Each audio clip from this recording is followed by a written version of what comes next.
Hi, you are about to listen to my fourth conversation with Matthew and Inma that I had a couple of weeks ago, but I forgot to record the intro, something that Caspian made me aware of today. So here I am, recording an intro, sort of way after the fact. But I do remember that a lot of this conversation also, again, centers on the gift and market economy that are both transaction based. In the market economy, you have something to sell that I need, so I will buy it from you. In a gift economy, I have something to give, and when I give it to you, you receive it. So it's transactions, it's giving and receiving, it's buying and selling.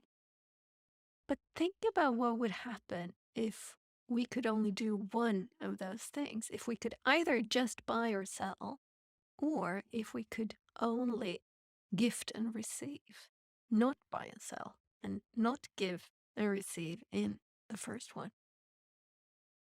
That is a piece of tankespjan that has stayed with me ever since this conversation, where we also speak about the full moon, about the way that what is there but isn't visible or tangible also impacts us, and a heck of a lot of other things. So, as always, I hope that you will enjoy this conversation as much as the three of us did.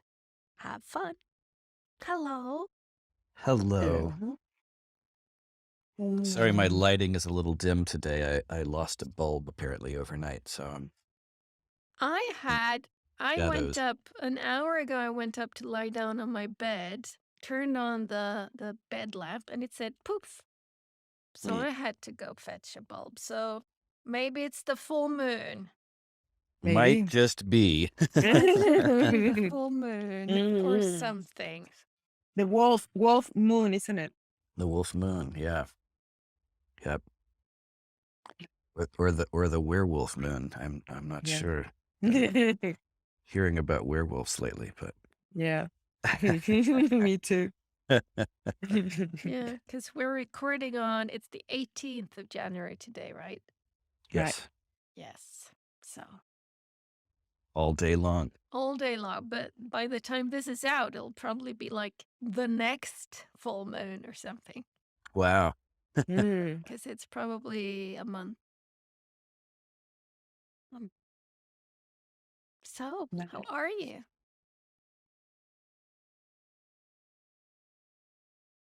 I'm doing well.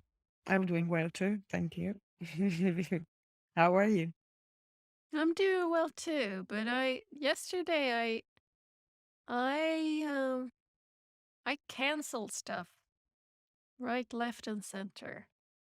Already Sunday evening, I felt that I can't do therapy with Dominic in the morning because we had therapy just on Thursday, so just having 4 days and something. So it's like, oh, I should, and this, that, and the other thing. But I wrote to him and said no, because I have a busy week. And then, so that didn't happen, which was good. And then I had a work meeting and I had a work meeting, and then I was supposed to do choir. And I thought, I shouldn't know, it's not choir time. So I didn't go to choir.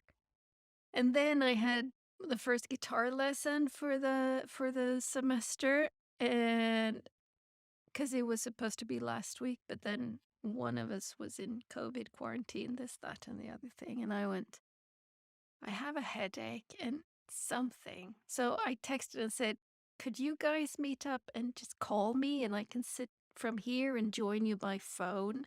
I can have the sound on so I can hear you, and then I don't have to have the sound on so that, because it gets weird. And there's thumbs up from that. And then 5 minutes before guitar lesson, my oldest texted and said that her roommate has gotten COVID. And I met up with, or rather, that's not true. She said my roommate has symptoms that might be COVID. but there's no test to be had for, a week or something because everybody's getting it at the moment. So it's like, I met Alex the night before. So it's like, okay, maybe I should, there's a reason for staying home. And then I listened to the Channing Nicholas astrology app. They do the general, like the astrology Cool. of the week, which Yeah. is, it's interesting. I really enjoy it. There's a lot there. And she starts out by saying, "You need to treat yourself with kid gloves today." And I just went, yes. It's like validation of sorts. There was something there. I knew I was supposed to. And it just really felt good to have done that without somebody telling me, without me saying, "Oh, I shouldn't because I don't want to be a nuisance and a bother and, you know, mess up other people's schedule." And this, oh, I can get in such a I'm so glad to hear that you listen to your body. yeah, because it's like, because I have been so good at just, just doing. Just Mm. doing. I can do all of the meetings I have. Because I never actually sense into myself, you know? And it's like, I am actually sensing into myself and saying, no, I don't want this right for whatever reason. And I don't, and I'm also practicing not saying, I can't come because. So I wrote to the choir saying that I'm not coming today without giving any rationale. Just that. It's like, so there's lots of learning going on. It's fun that you can be 49 and still have an issue with this, but there you go. Yes. Or even 80. I'm not 80 though.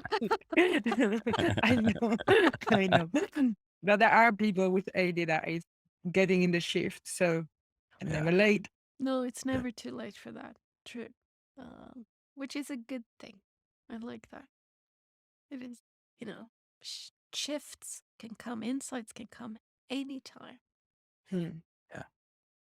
I like that you found you were already making decisions for yourself that turned out to be in alignment with an astrology forecast. It reminds me, and I think I may have mentioned this to one of or both of you before recently, so, but not in this context, I don't think, is that I worked on a farm in the early 90s or the mid 90s, 1994, whichever that qualifies as, outside of Austin, Texas, for a couple who had it was not an organic family farm. It was a family farm where they did not use pesticides, which is a big A step. difference, right? Yeah, but Well, still it's a step. it's a step beyond organic Beyond Yeah. organic. Yeah. because Yeah. organic the term organic is a reference to the kind of pesticides being Yeah. used. And so, Yeah. Frank was, at the helm of most of the farm stuff. They had a couple of kids, and Pamela was caring for them and doing the vegetable gardening, and he was doing the production farming essentially. But it was on 11 acres, and I asked him at one point because they were very connected to.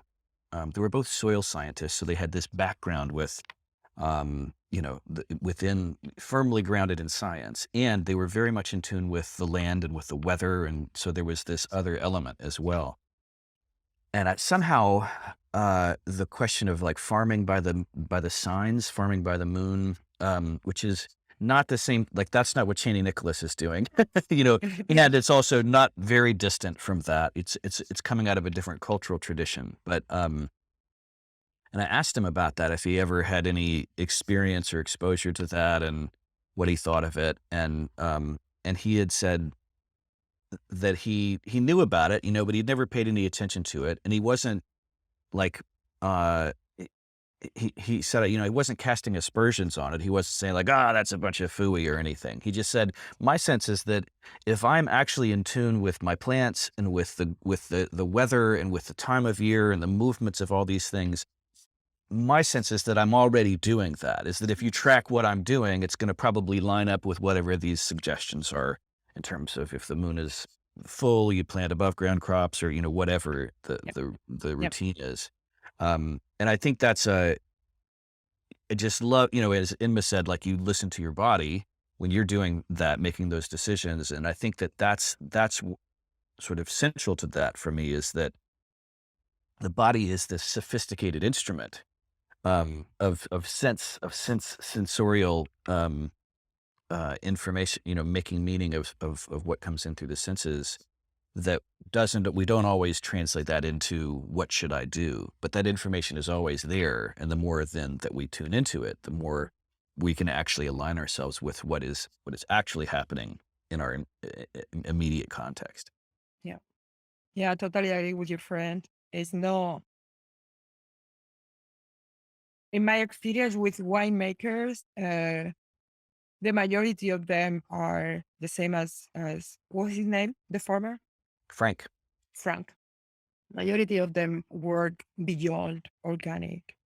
And they get angry when people ask why I not you organic or and they say, well, because they put a limit to me that is lower in quality, and I I could skew myself on that limit instead of sensing the land and living with the land and knowing the ancient knowledge about what my land, my soil is needing.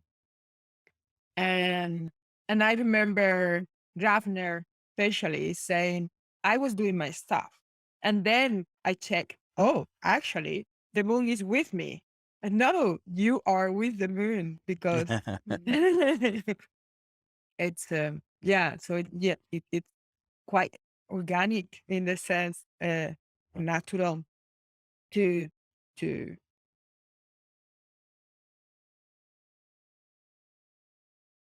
I don't know, co-regulate.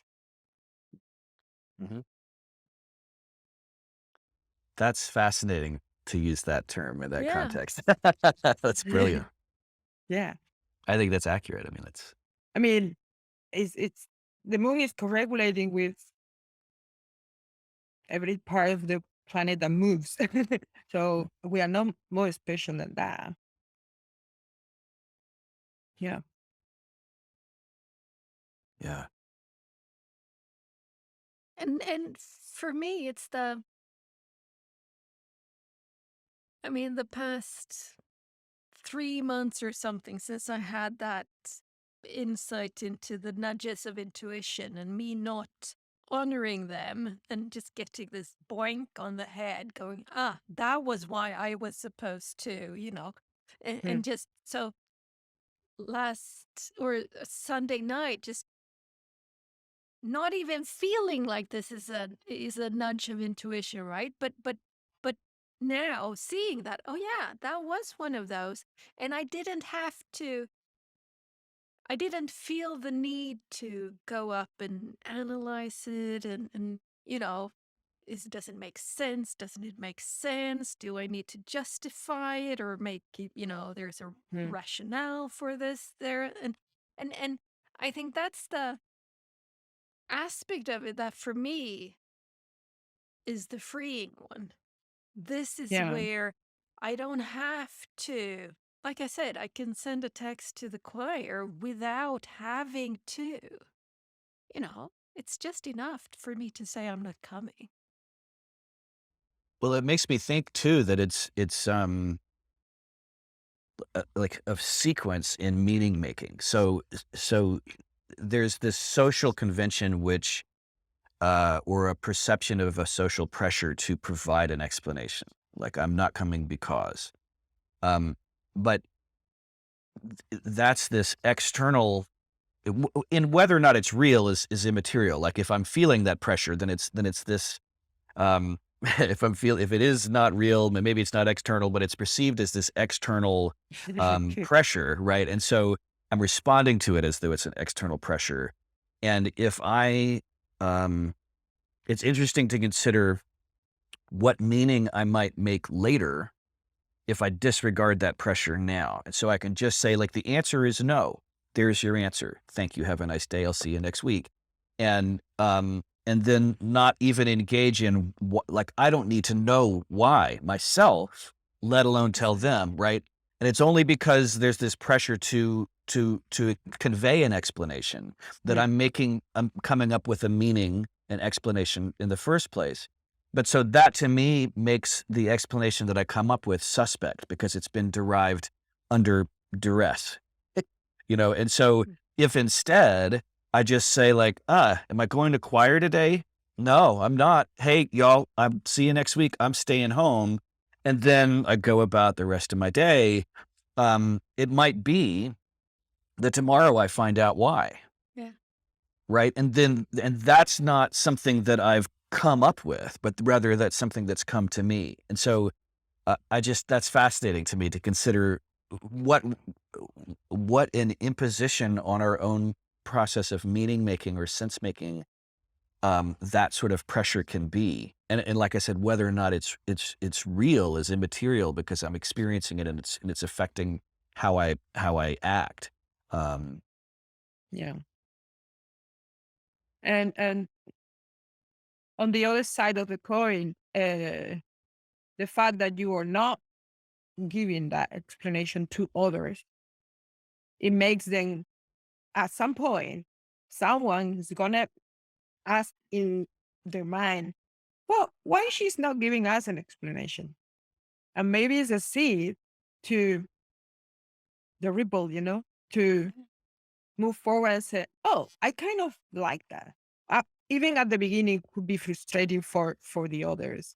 But at some point is a decision to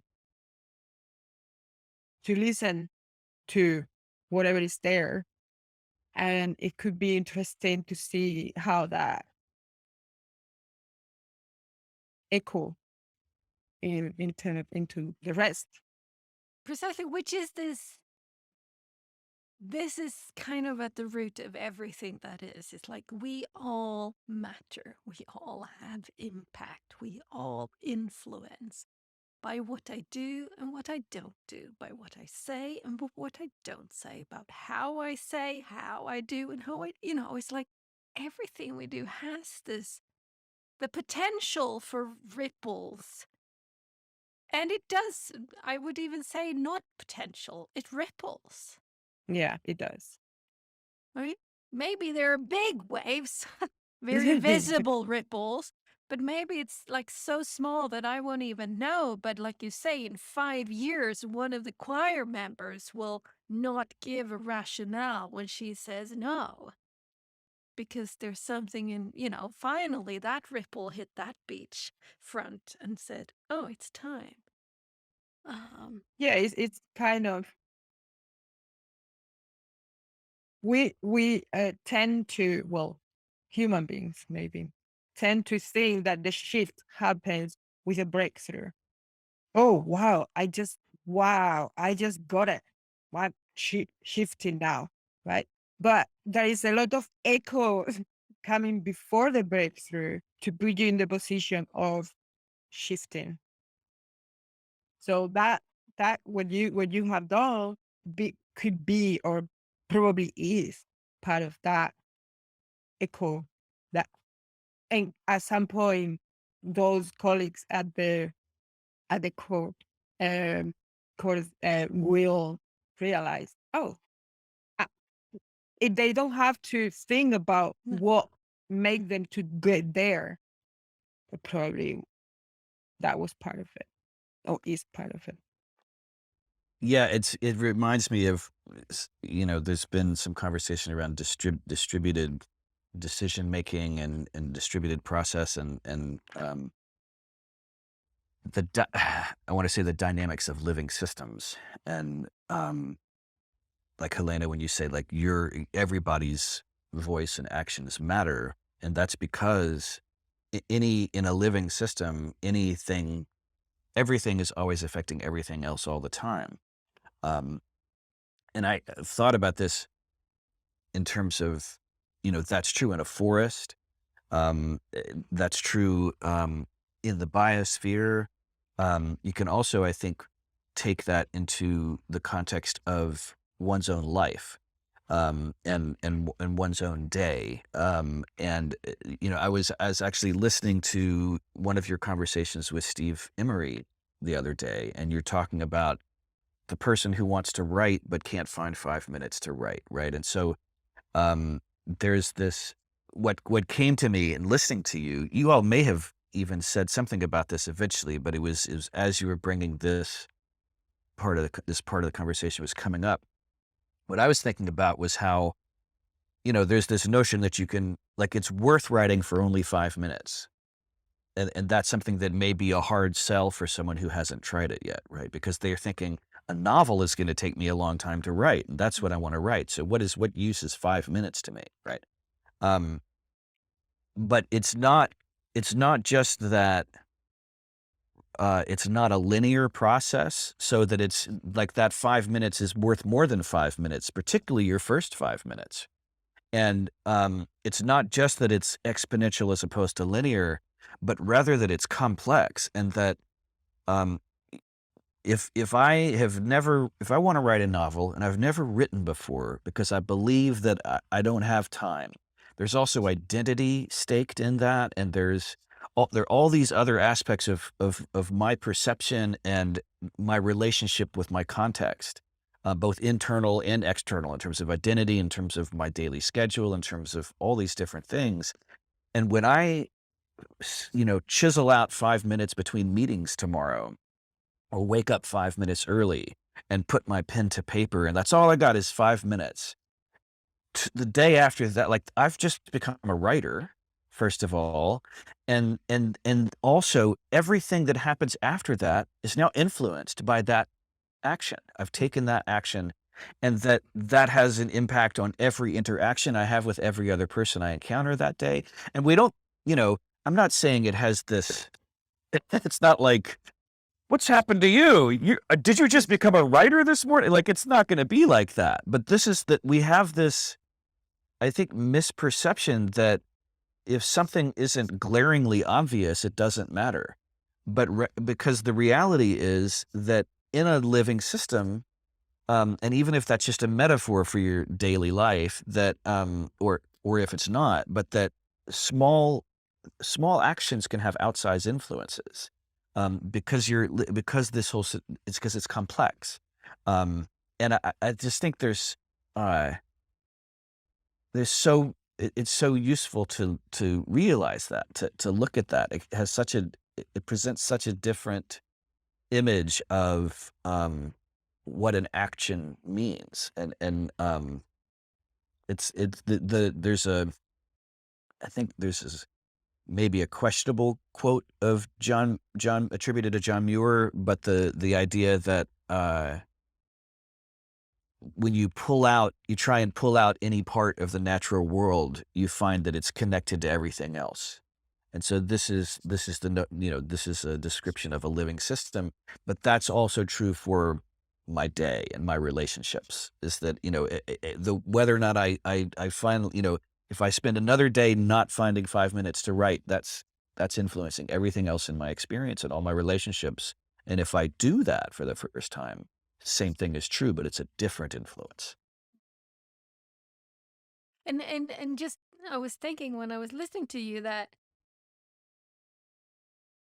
it's easy to and I mean the example comes from a conversation I had with Steve, but it is as true in regardless if those 5 minutes are you sitting down to write, or you picking up a pen and paper and sketching something, or you lying down on bed and actually just taking a 5 minute rest, or you sitting in the office, closing your eyes and just breathing for 5 minutes, or you going to your husband or wife or partner or kid and just sit with them, maybe hold hands.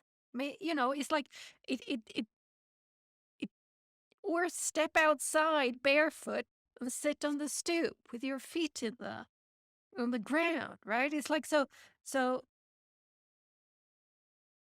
just to put in something that might feel less doing, less productive, less result oriented. If I write, I will be. It's like, yeah, it's as valid a concept. Whatever you choose to invest 5 minutes in. It's like, okay, here's a precious 5 minutes. Maybe you're doing a big love meditation for 5 minutes in the morning, doing that. Yes, it will impact because it does. Um, Or you give a hug for 5 minutes and you become a hugger.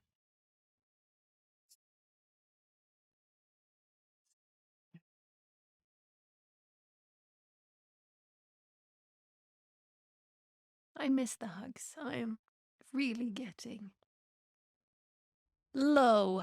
My hug battery is really running, not just on red, but it's like hovering just above 0.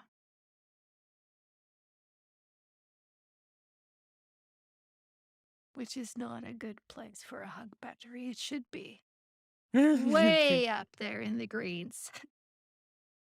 Um, Well, now you know where to find those 5 minutes to do what. And yeah, yeah, to just find. step out and the first person who pass Yeah, by is, just "Yeah, can I hack hello. you?" 5 minutes. Yeah. There's 8 billion of us out there, so There's somebody who yeah, will say sure. yes, please. Because you're not the only person with a low hug battery. Yeah, No, definitely. no, no, that's true. Um, yeah.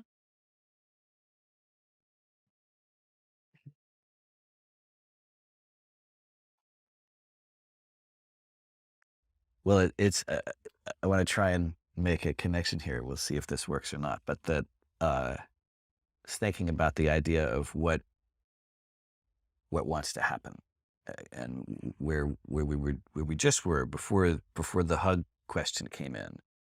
Um, in terms was I was thinking about this process of the my intention now is to approach what I'm doing in terms of creating conditions for something to emerge. So it, it's it's a calibration or a redefining of my role in relationship to what it is I'm doing. And my sense is that I'm intending to be distributing agency beyond myself and personhood beyond myself and autonomy beyond myself, so that, Carl Jung writes about uh, a work of art having autonomy. It may not be fully autonomous. It's obviously not fully autonomous, or we'd have spontaneous works of art creating themselves. There'd be, chips flying from marble in the rock yard or whatever. Um, but it's not just Michelangelo making David, but that David has Mm. that any work of a particularly, I think my sense is that the more someone refines their capacity as an artist and their skills and engages in the process, the more there can be a dance between the art and the artist. But so I'm seeking to do that with whatever it is that I'm doing, is to acknowledge a certain agency to something that is emergent, where definition is emerging in a liminal space. And so what I'm wanting to do is to create the conditions for that liminal space to be, uh, um, I don't know what the right word is. Like, I want to nourish or nurture that liminal space so that it can be, so that something can emerge from it. And there's a sense of like something in particular, maybe that something I kind of have a sense of what I want to have emerge. So if I want to, if I want to make a marble sculpture, it'll be a different process from creating a podcast. so there's some, this, it's not like I'm not involved, but I'm also not like making it happen, you know? And so thinking about that as an attitude or a, um, inclination or a way of being in relationship with a process and or with a project, um, and and then connecting that to what we were talking about earlier with sensing the body's answer. Am I going to choir tonight? Um, and the notion of, if I'm in tune with my body, then I'm probably in tune with the cycle of the moon and with whatever else, the weather. Um, and then bringing those in with this, who out of the, they're not obviously 8 billion people in Malmo, there's enough that you can There's probably find a hug, right? 300,000. Yeah. Okay, so there's a couple of people in there that probably want to hug, and um, so I'm just playing with this. But then, what if we put all those together, and I walk out the door, I'm got a low hug battery. So then, what is my relationship with my context as I walk down the street? Then it's I'm not it, so it's I'm not wearing a free hugs t-shirt, and I'm not just like tapping every person on the shoulder and saying, "Hey, do you want to hug? Hey, do you want to?" But rather, um, it's like, someone I worked with once had this, uh, this sort of, notion, this is probably a better word, of sounding the tone of what it is that you want, right? So there's this sort of, and you could do that literally, that can be in metaphor, but that this notion of so resonating with, like, what is the resonance of receiving a hug? And so maybe that's one way that I might walk down the street and create conditions for a hug to emerge within. Um, Anyway, I'm playing with this, but those are connections that Yeah, yeah. seem like they were Good playing. asking to be made. Yes, yes, Yeah, and I definitely. think that that openness or willingness to be open, in a sense, right? It's like I can't receive if I'm closed, if I'm shut. So it makes sense to me. And again, it's valid, you know. It's like it seems to be at least universally valid, mm, that there's a connection there. And I was thinking about a friend of mine who has been, for the past few years working at, I want to do this, but I have to make money, and I'm trained to do this, and I'm doing that, but I want to do this, but how can I do that? How can I make money doing that? How can I put it out there? How do I, yada, yada, yada, how do I market? How do I, all of these how do I questions. And there's been a shift in her where she says, oh, fuck it. I'll just do it. I won't bother about the how do I. I'll just do it. And it's interesting because it is kind of linking back to that beginning thing of the how do I do it is kind of in relation to some type of external norm, theory, supposed to be like this. How do I do that I see you doing? And what's my version? Rather than just what wants to happen here. So she's like stepped into this, what wants to happen, and it's just flowing that. And it's quite liberating to read her posts, to see how all of a sudden her being in the world just has, like you say, there's a totally different tone to it. There's an energy that she's transmitting that is totally different from this. Am I doing it right or am I doing it wrong? Should I be doing this, that, or the other thing? Or I really shouldn't, but want to, but how? That gives off a completely different energy.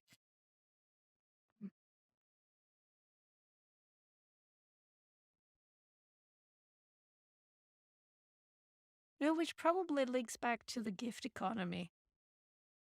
I'm thinking again, maybe that's one reason why that works.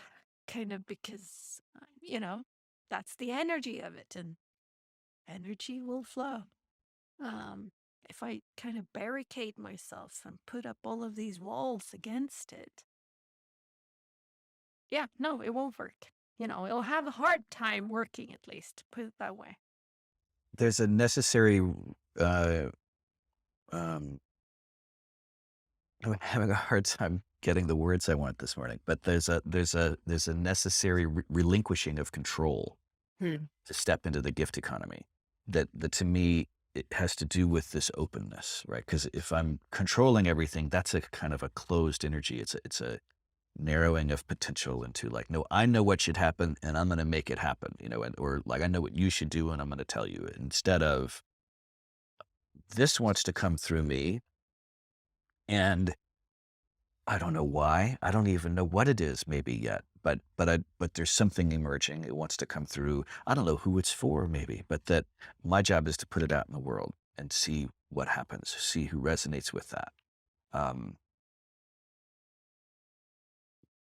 there's another direction I could go with that, but this is, let's sit with the gift economy for a minute, because I think that's really, I mean, one thing is just, I'll just point to one thing is that this I've been interested in this notion of being outside or inside of convention.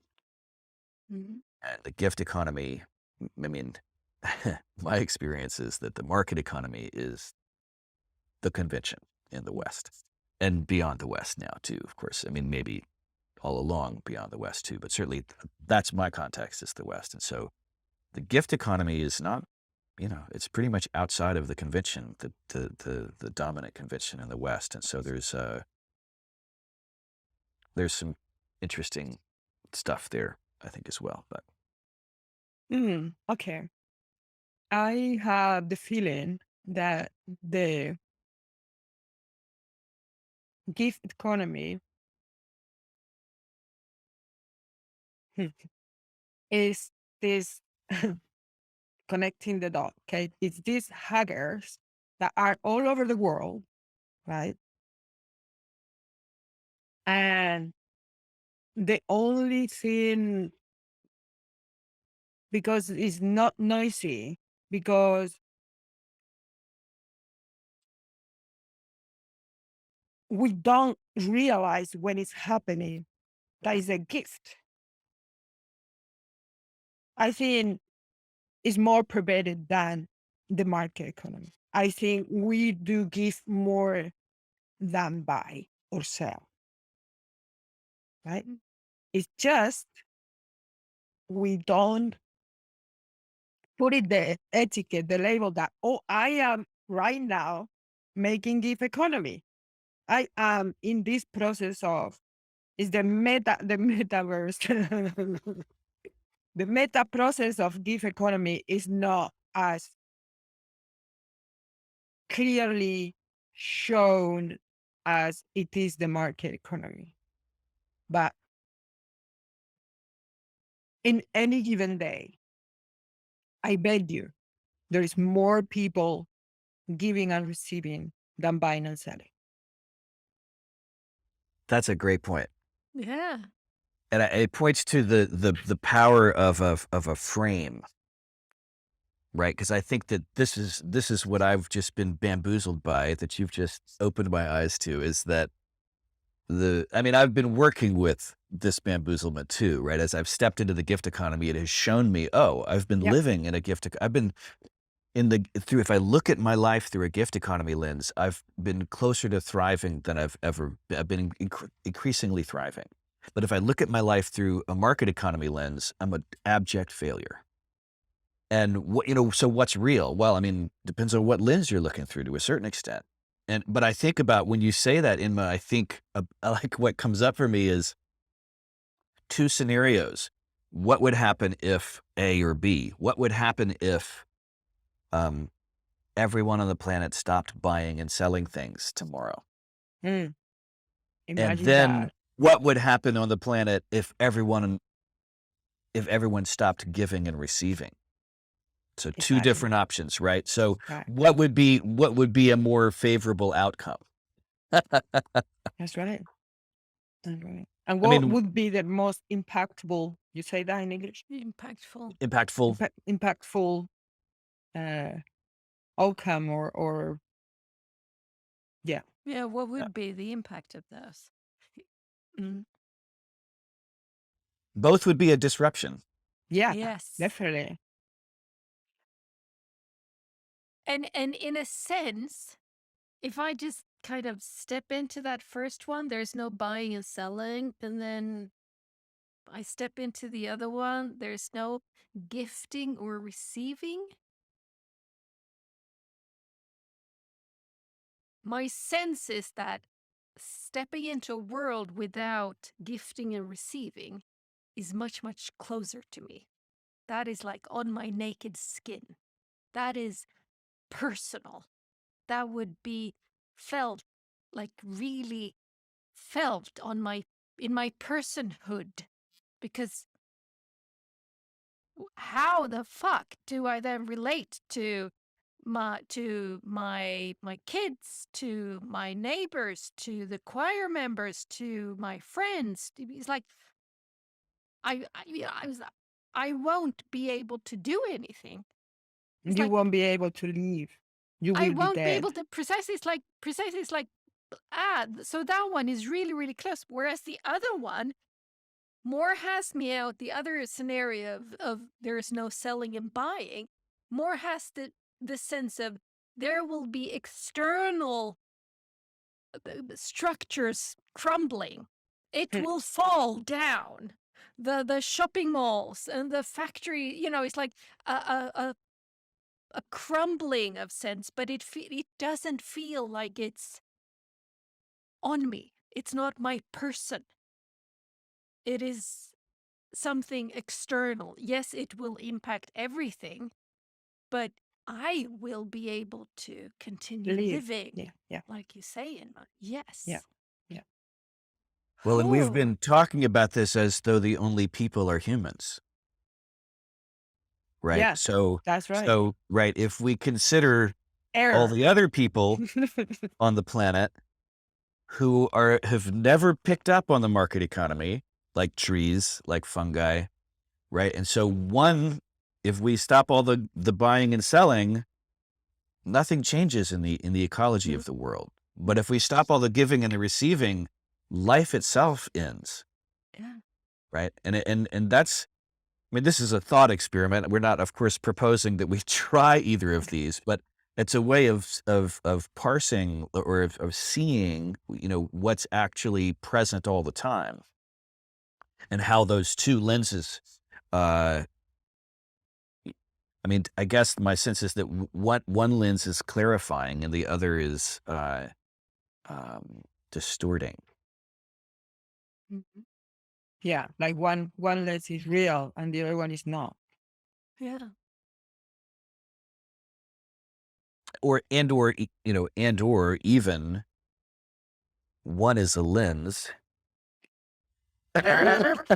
Precisely. Precisely. Um, I mean, there have been moments in my life where I've encountered a way of seeing things that really has felt like a falling away of an obscuring lens, and when I was growing up, we had a kaleidoscope, and the way that the kaleidoscope worked was there were all these like shards of broken colored plastic or glass inside of it. You'd aim it at a light source, and you could rotate Mm. this one end of it, and it would change, but the image was, you'd see the world through it, but it was like, a funhouse mirror, but not a mirror. So you're looking through this lens that's distorting everything. And then if you put that down, then you see the world. And so I think this is maybe like that we've been given this lens of the market economy and told that that's what's real. yeah. And as long as we look through it, it keeps us from seeing what's real Mm. because it is a distorting lens. And I flash on to bees.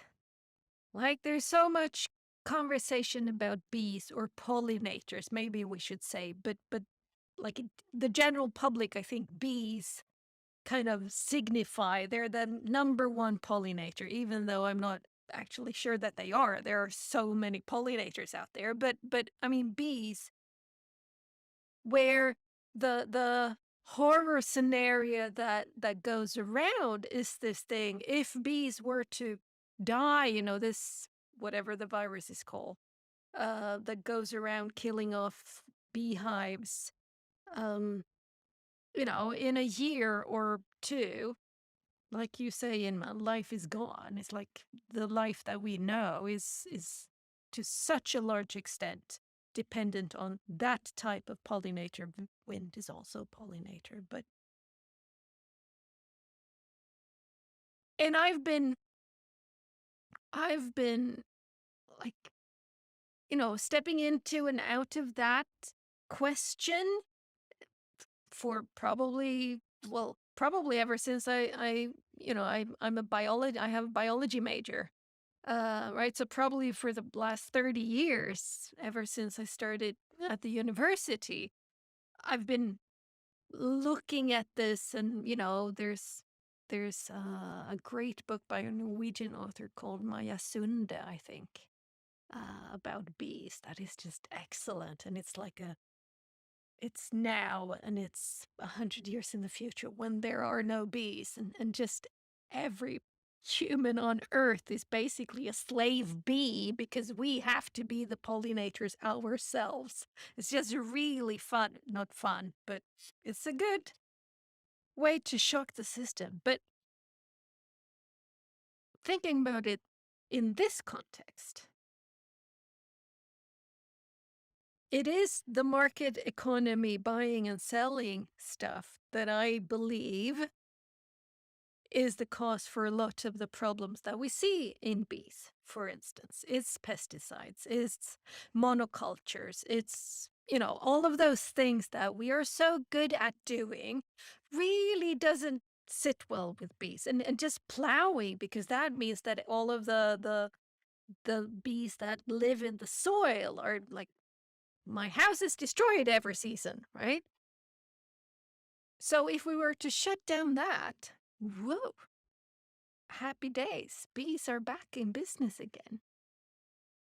And again, thinking if we were to shut down the gift economy side, okay, we're effectively saying not just bees, but bees also out of business. Okay, everybody knows without bees, there won't be, 99% of all of the crops that we are dependent upon as in modern society. They're just gone, right? People, we know that. 99 was me. I made that up, but you know.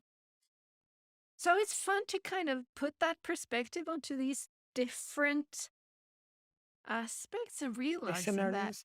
yeah, precisely. It's like, oh, yeah, Mm. maybe yeah, there's something to this thing.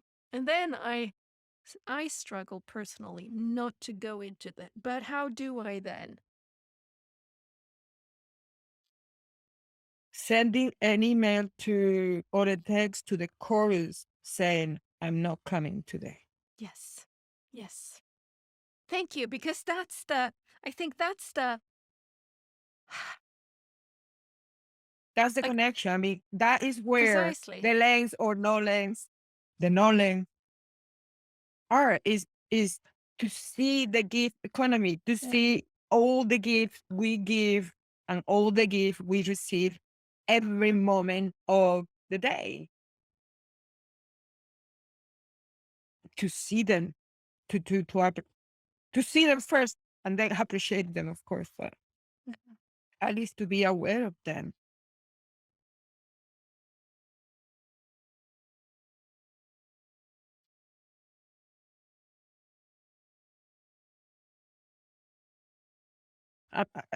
Yeah, I think it's impossible to live, to be a living being without the gift economy.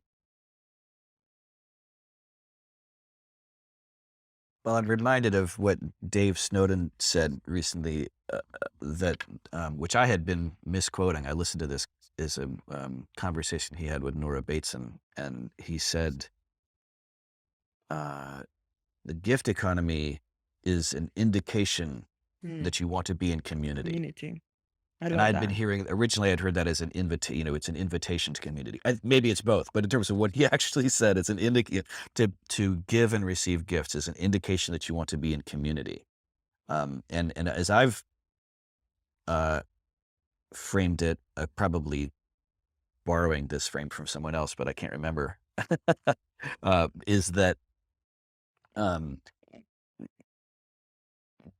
in the market economy, where we keep track of Mhm. the numbers and who owes who what, all of that is for the sake of um,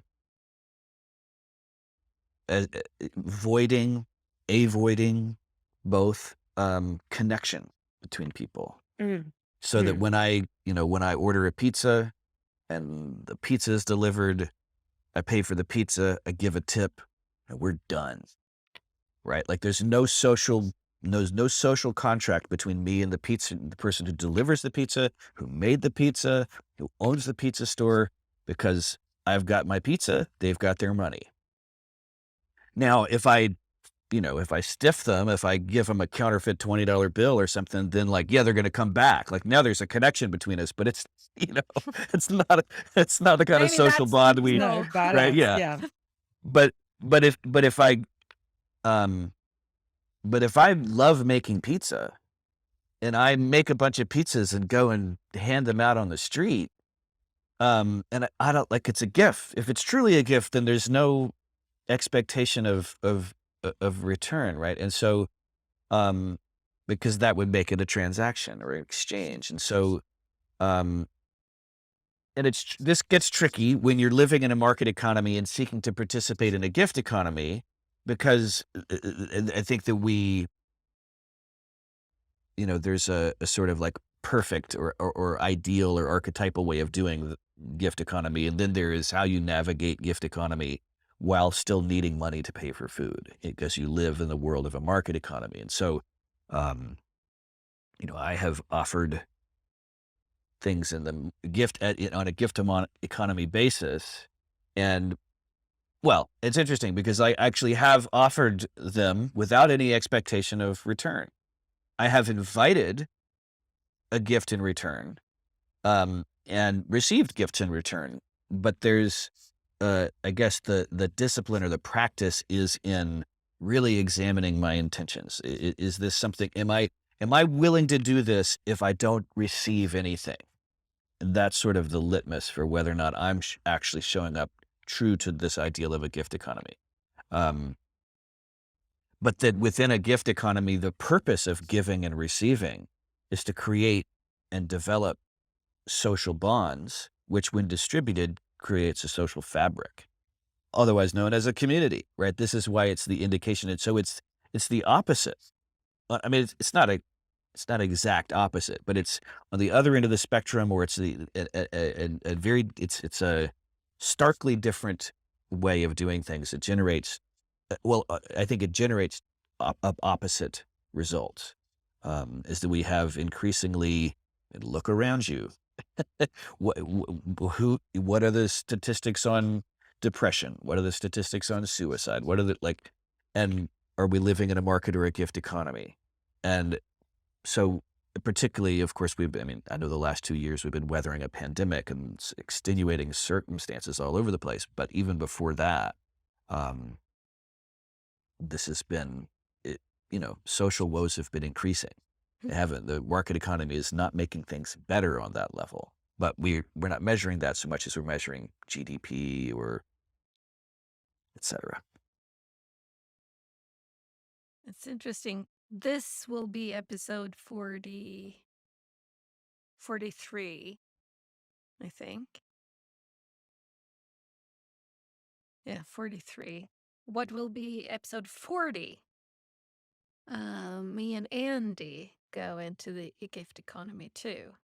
Uh, Speaking about a lot of these things, kind of from the same perspective, and totally different the way that it is.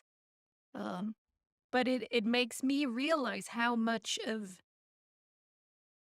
my wherewithal at the moment is wrapped up in this thing of do we thrive together or do we die together? The togetherness of it, um, where there's a lot of not togetherness visible, even though, as we have now pointed to, if you actually think, there's a lot of togetherness. It's really a lot more togetherness than I think that we are aware of or that we acknowledge or, even, yeah, that I don't think we see it. I don't think I see it, but I am definitely going to be kind of, it's like, okay, maybe it's not a gratitude journal. Maybe it's a gift economy journal that I can, just to, Same thing. y- yeah, precisely. But it tints it differently. There's a different, it's like, what's there? But Yeah, yeah, it because is. because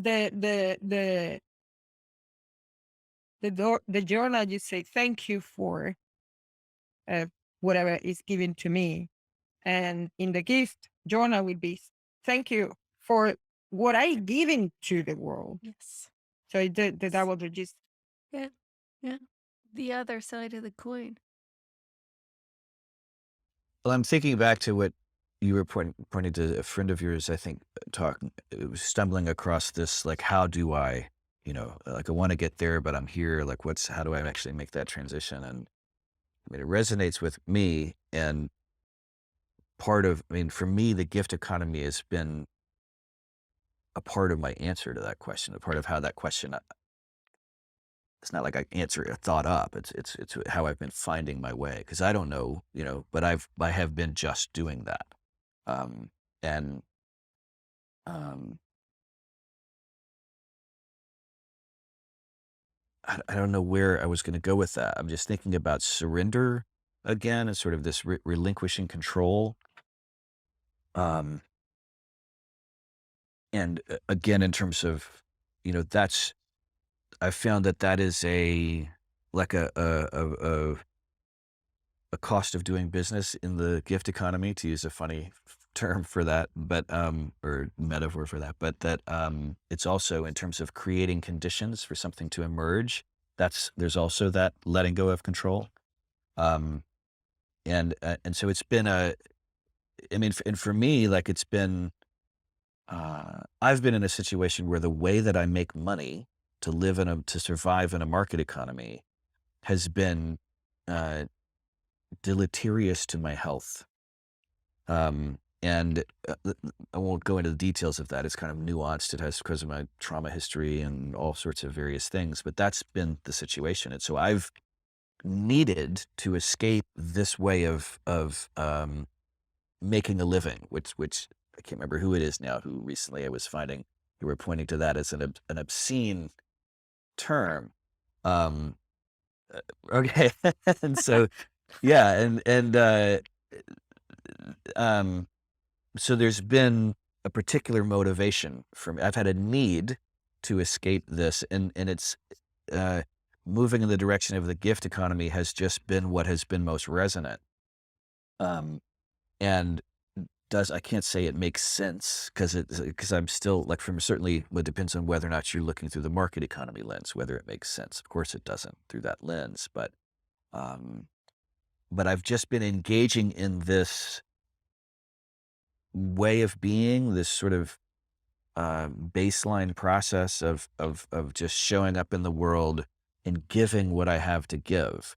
I remember that when I was working my most difficult job as an employee working for a company, the language that kept coming out of me was about, um, I was talking with a sort of a mentor in that context who was asking me like, "What is it that you want? Like, this isn't working. What do you want?" I was like, "I want to be able to give my gifts to the world." And I feel like doing this work is preventing me from doing that. And I'm just doing it to keep food on the table and a roof over my head. It's a nightmare scenario, and that's always generally been my experience in the market economy. Um, but what I've been doing is like, I don't know how this is going to work, but the pandemic has been a useful disruption for me in that regard.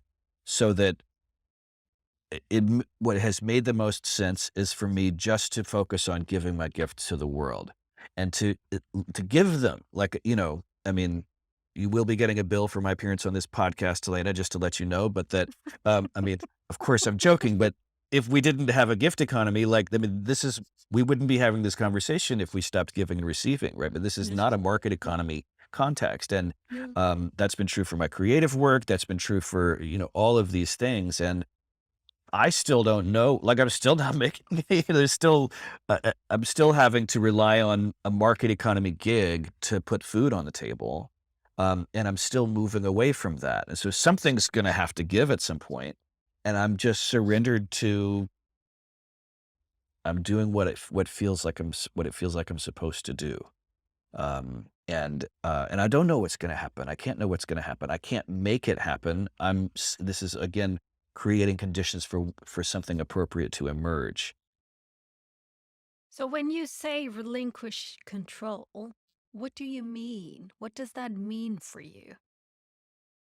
Well, it's funny because I think control is an illusion, I agree. right? Mhm. And so it's on a certain level, it's about a mindset, or a belief. Mhm. Um, I mean, I had an experience a number of years ago. I was in a 12-step recovery program. Uh, that I no longer participate in that particular program, but I met someone in that context and was engaging in fellowship with them and talking about this idea of turning things over to one's higher power, which is the term that's used in that context, generally speaking. Some people say God, some people say somebody else, something else. But that this idea of I'm worried about this, I'm worried about that. Well, what happens if you just turn that over and let somebody else take care of that for you? So that I'm not worrying and there's still things for me to do, but I can just turn that over to my higher power.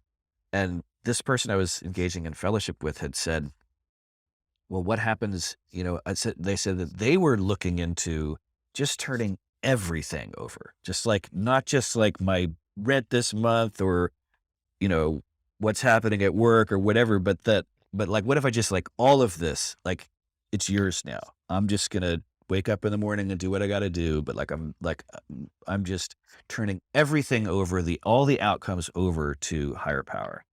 And my initial response was like, "Well, that sounds irresponsible." Are you sure you wanna do that, right? And it's really there's a lot of humor in this for me, but there's, in part just because 'cause I'm looking back at this was 2009, this was a while ago, and so, but then, speaking of ripples, right, that this started a process in my thinking, in my perception, and, even I think in my epistemology that I was, I just started examining like, I started thinking about what are the things that were most important to me and, um, what would happen, what does it mean to let go of control of an outcome? And the upshot was that what I realized was that I didn't have, there was no control I had to give, right? Precisely. But what's significant though is how do I show up when I'm holding on to an illusion of control? And how do I show up when I've when I've recognized the control is illusion and let go of any sort of behavior or action that seeks to impose control on anything or everything. Because it's interesting. I was drilled by a coach of mine in 2013, I think, about musts. I must do this or else. I must do this or else. I must do this or else. And it was the same thing that I had to do that I just wasn't doing for a client. And he was just challenging me over and over again. What do you mean must? You know? And somewhere along there, after him asking this 15 times, finally I kind of threw my hands in the air and said, well, okay, fuck it. I don't have to do that thing. And just woof, the sensation that came with that was quite something. But it is linked to this aspect, this notion of control, which for me also, I have also come to the insight, the understanding. It is my knowledge, my knowing that control is an illusion. We think we can control things. It's like, I can control now that my hand lifts this pen up. Yes, absolutely. But I have no fucking idea what's going to happen in a second, even.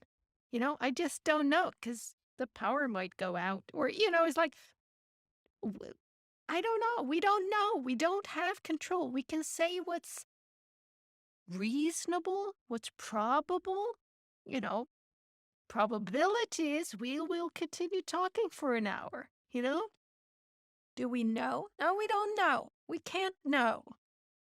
Right? So intention can be there, right? But as with so many other things, there are always these little pockets, these little corners where I know this, but it doesn't apply over here, right? It's like, oh yeah, money, this, that, and the other thing, and you can be this relaxed, but over here, or how we influence each other. Yeah, that's all fine and good. But me and my mom, it's like you always have these personal exceptions to the rules. It's like, sorry, but there actually isn't any personal exceptions to principles.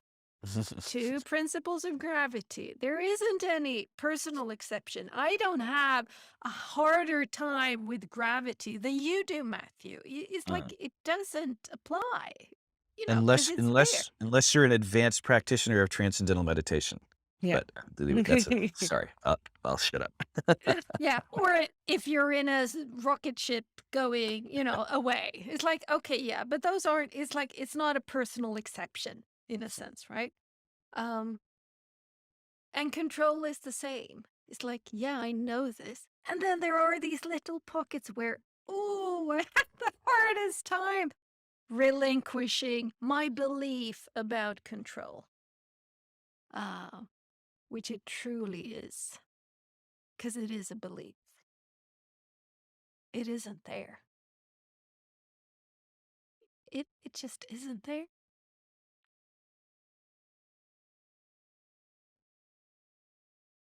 Define control What is the etymology of control, I wonder? because it's control that you decide to breathe, that you are breathing. Is that control? No, because breathing is kind of tricky. I can control parts of it. Parts of it I can't control. Because I can't hold my breath until I suffocate and die. Because the system will take over. Right? I can hold my hands on somebody else and kill them by stopping their system from working. Right? But I can't do that to myself. But control, I think for me, is when I think I can impact in such a way that there's a certainty that something will happen. I am certain that I will get a paycheck. I am certain that I will,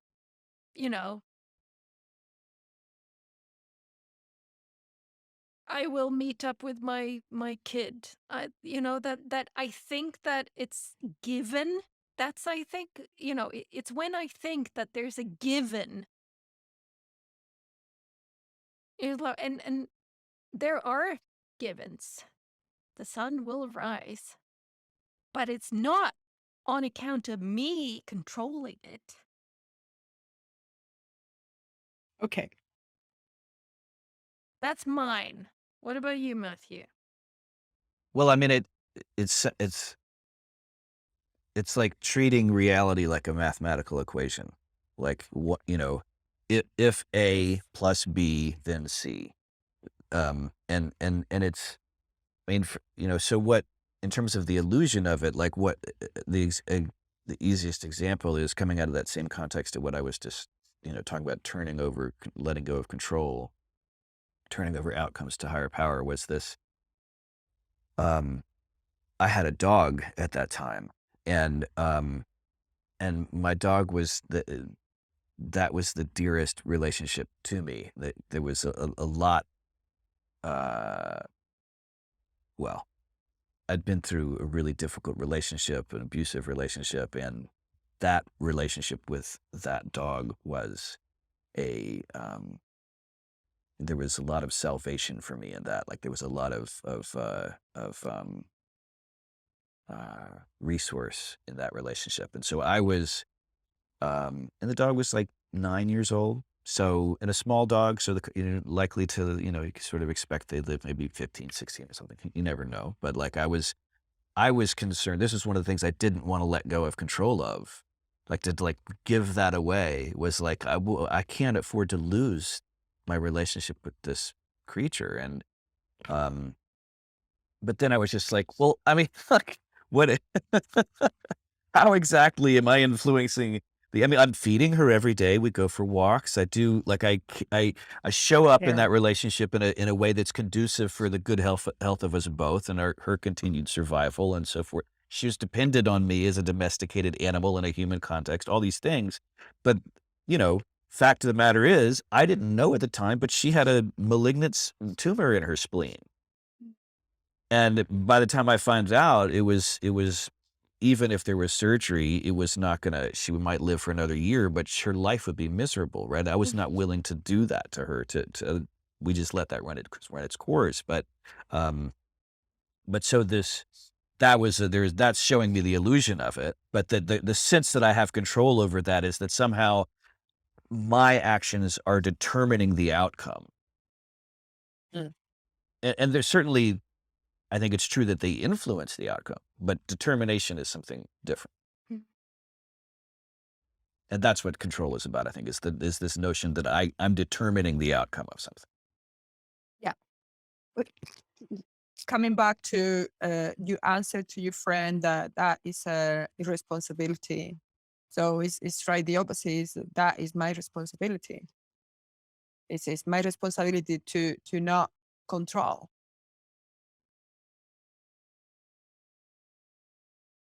That's the way I see it now. Yeah. Absolutely. Well, it's interesting because I was thinking about, how, Helena, when you asked me about control, um, so I've already had this epiphany about control as an illusion, right? I know that, but I'm using language that that glosses that over. Yeah. Because, and that's what I started thinking about is that in order for us to open this up, I have to explicitly we have to define control. I tell my epiphany story. Right. So why is it that I'm using this sort of dumbed down language, that I'm using this language that presupposes control is possible? Because if I'm saying I want to let go of control, what is implicit in that is the notion that I have control to let go of, right? That Exactly. was what my epiphany was. But what's interesting to me about it, that is, why do I use that language that way? And for me, the answer is because I'd never get anything done. Because I'd have to what we've just opened up in this conversation, I would have to have that conversation with everyone. I would have to explain this to everyone. I mean, not everyone, but generally speaking, this is something that people, quote unquote, don't know. There's a belief in place that control is possible. And that's part of the cultural surround. That's the, part of the collective belief system that's generally speaking invisible to us. And so this was that belief being made visible to me is the process that I described. And what does it mean to let go of control? Oh, I don't have control.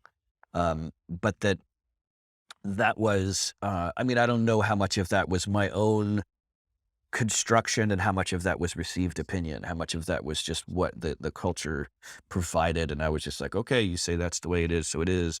Um, but I think that's interesting that, and so then it's interesting too, is that helpful?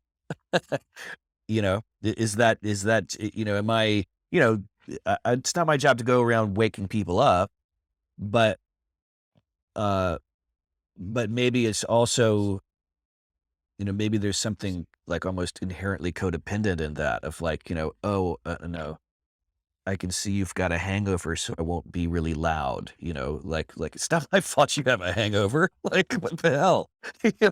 Like,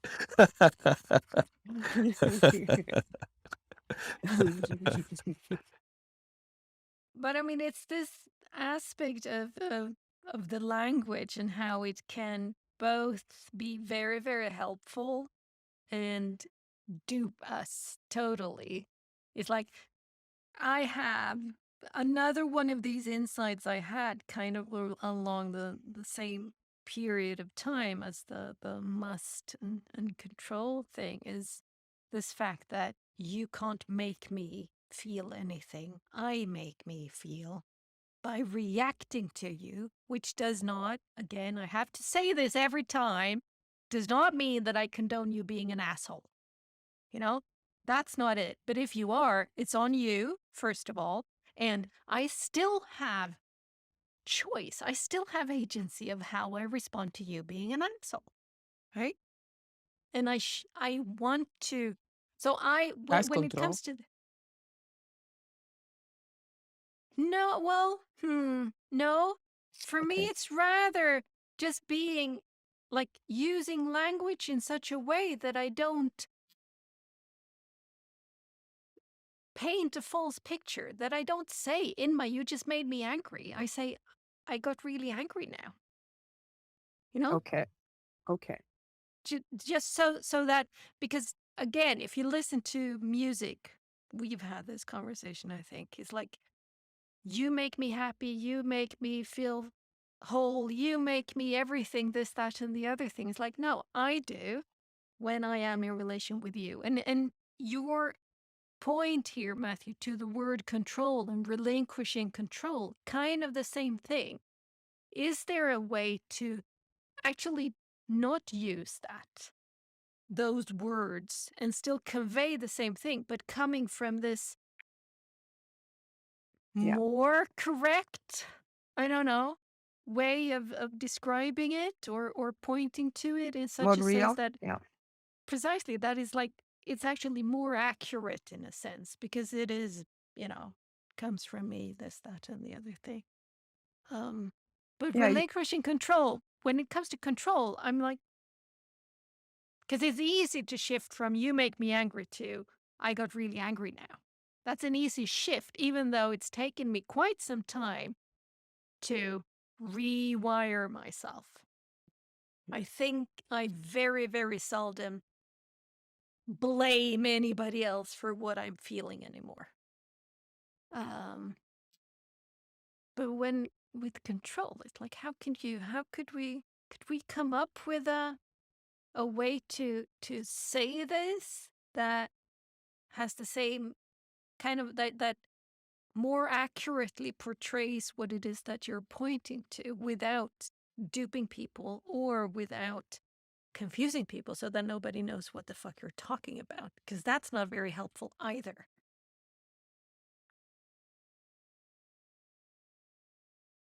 what determines an outcome is always distributed.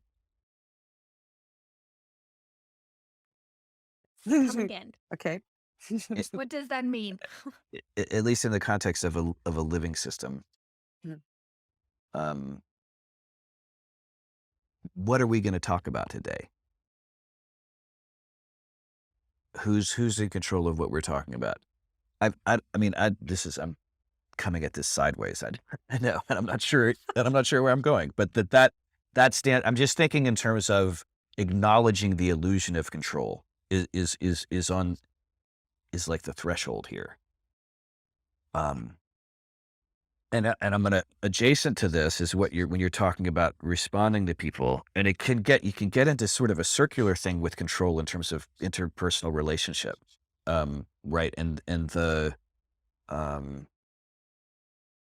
because there are ways of manipulating people that involve saying what they want to hear, and there are ways of manipulating people that involve yelling at them or threatening them or whatever. And so there's many different ways that this can happen. There are these sort of what look like passive means of manipulation, which are actually quite active. They're just very well veiled, right? And they may be even unknown to the person perpetuating them, but that nonetheless, the intention is an intention of manipulation, and that's what actually Control. happens. Right, control. So, but that in terms of you make me angry, I like that you say I got angry, because you didn't say I am angry. No. Because that's also a really significant thing to parse, is that because if I say anything that follows I am is a matter of identification, whereas anything that follows I have is a matter of possession. But you can go even maybe we've talked about this before in another setting, but that anger there is anger is to me the cleanest, sort of most accurate Sure. portrayal of what's happening is that anger is arising. It's because do I actually possess that anger? Like it's moving through me. Yeah. Maybe it possesses me for a moment, but I don't even think that's true. But in terms of, so I know that this is not it. This is adjacent to the question that's being asked, but that the way I'm responding, I can answer that question, and I think that that's a useful, like structurally useful to this question of control. I just don't have the language I've examined that before, so I can speak to that off the top of my head. But but it's about honesty, and it's not. I don't know. Honesty maybe has the wrong flavor, but that accuracy, something to do with accuracy and honesty in terms of being honest, being willing to see what's real, in terms of being honest with myself about what's actually happening, what's actually present, which is the accurate part. And then conveying that to another person with language that is not so that's where it gets to be manipulative. If I say, I assume that you don't know I assume that you think that you actually have control over things, so I'm going to cater to your belief in the way that I phrase what I'm saying. And so how can I then instead speak about control in a way that is in alignment with my understanding of what control is available, or what my relationship with control actually is, and let that govern my speech with disregard for what your belief system might be. I know how. Writing an email saying, I'm not going to the college tonight.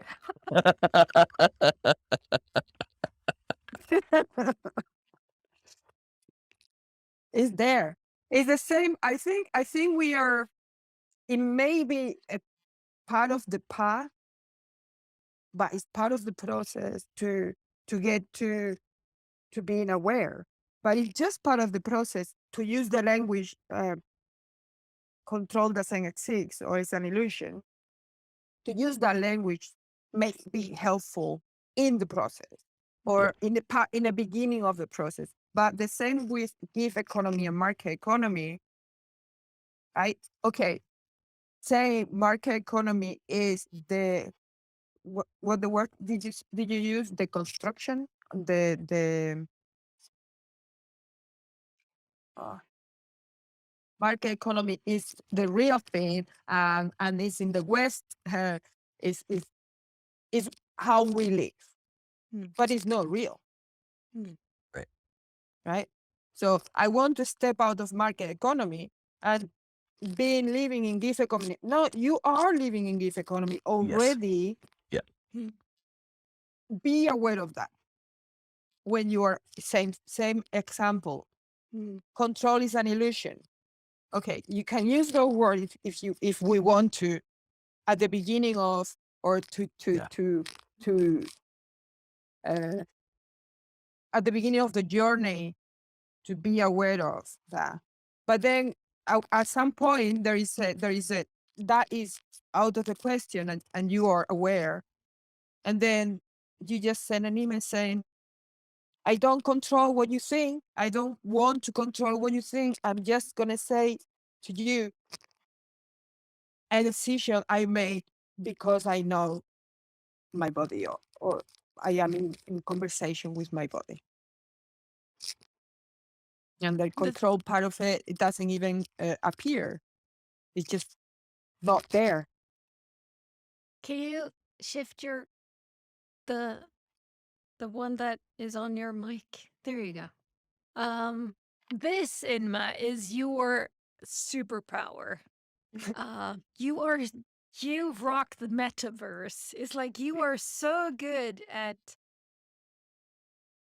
kind of going from the inside the box outside and just, seeing, okay, you were just in another box, my friend. You're just in a box again, right? You are so good at this. It's so fun to just see with the ease with which you just woof. Okay. Oh, yeah, thank you. Yeah, right. I fell down another box. Um, you're so Thank you. good at that. Well, it's about putting down a lens again. It's like and to use the term, it can be to like validate that lens.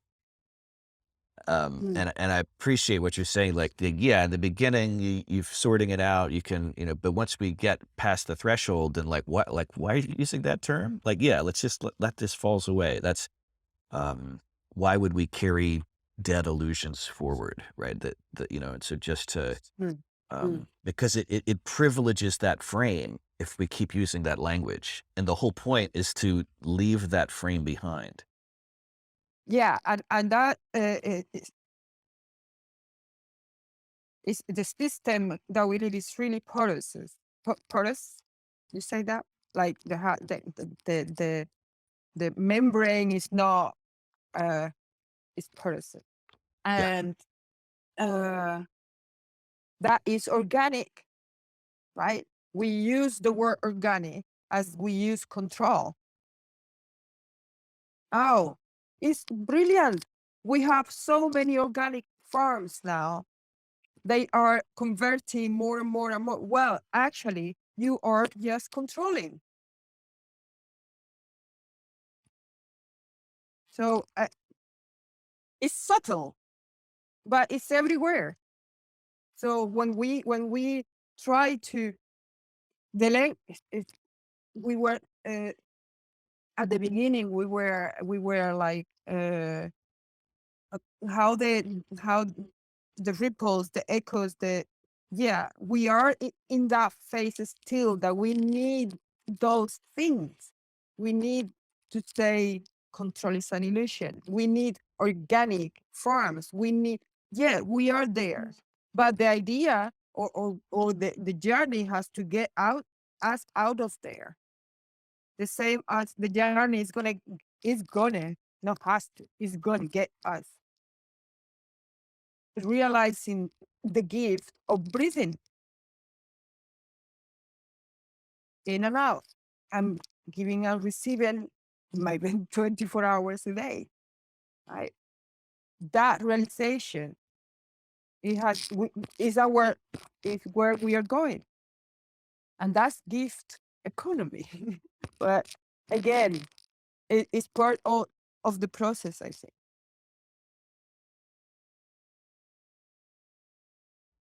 What comes to mind is demonstration.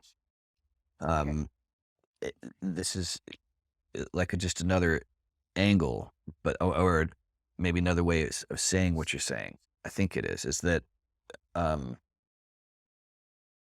like, don't tell me, show me. Like rather than let's talk about market economy versus gift economy, like here, this is for you. you know, and Exactly. right, and that there's because on a certain level, in the same way that using the language is carrying the frame forward, so is having a conversation about the language. It's like, you're smart, you can figure it out. Watch this. This is how I do it. Eh, Yeah. and I feel like that's I'm a kind of encouraged to see that I think that's what I've been trying to do increasingly. Although in this conversation, obviously, I'm talking about control and market economy and all that, but that in my life, in my larger frame of my life, that's what I've been. Um, I didn't decide to do that, but in the same way that, like, Helena, you realized you were in tune with the astrology forecast, like you just were doing it, and then you discovered, oh, I'm doing that. It's the same sort of retrospective Mhm, awareness of it, mhm, but that Mm. um, there's something. Uh, I don't know, that to me that seems that's simple and straightforward and clean or clear, um,